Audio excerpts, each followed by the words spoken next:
Всичко е с загуба. Първото по време можеше да вкараме две-три ситуации, да успяхме и мисля, че излагаха, ни вкараха ни гол, оттам натам не можахме да се знаем да си зададем нещо.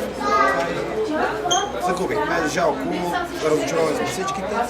Гледаме напред, чиста победата на Славия. Мисля, че първата минута искаха повече, явно ние примиренчески излезнахме, не мога да си го обяснаш. Треньора ще каже, ще направи разбори, аз съм разочарован. Пропуск на Мони Райков ли се оказа ключов за това да Не, пропуска се пропуск. Пак казвам, ако бяхме вкарали голи от нашата ситуация, където имахме първото по време, мисля, че щяхме да по друг начин да е матча, но това е футбола. Излагаха ни, на жаргон казано, хора на Славия и ние пак моето мнение е, че разочаровахме навънка. Навънка играем по един начин, вкъщи играем по съвсем друг начин. Това трябва да се промени, защото знам от менталитет ли на нашия отбор, но разочароващо играем навънка. Много картони също бяха раздадени.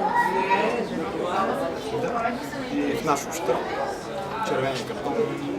Аз коментирам, бях близко, не видях да има нещо да извика. Не искам да коментирам съдията, той е така преценил. Но пак казвам, нека да си гледаме нашите грешки и да си правим изводи, не да се оправдаваме с съдии, с терен, не ни прави така чест. Имаме претенции за първата седмица, защо не и за нещо повече, а да се оправдаваме с нещо друго е излишно. Какво очакваш от мача срещу ЦСКА? Имате ли сили да вземете нещо? Естествено, че имаме сили. Абсолютно ще излеземе с самочувствие, ще излеземе да победим. Футбол е каквото стане. Надявам се, пак казвам, вкъщи играем силно, добре, мобилизирано. Надявам се да го покажем и срещу ЦСКА и да победим. А по-специален ли ще че игра там? Да, играх там, имам спомен от ЦСКА. Да, естествено, че ще е по-специален. Играеш срещу който си играл.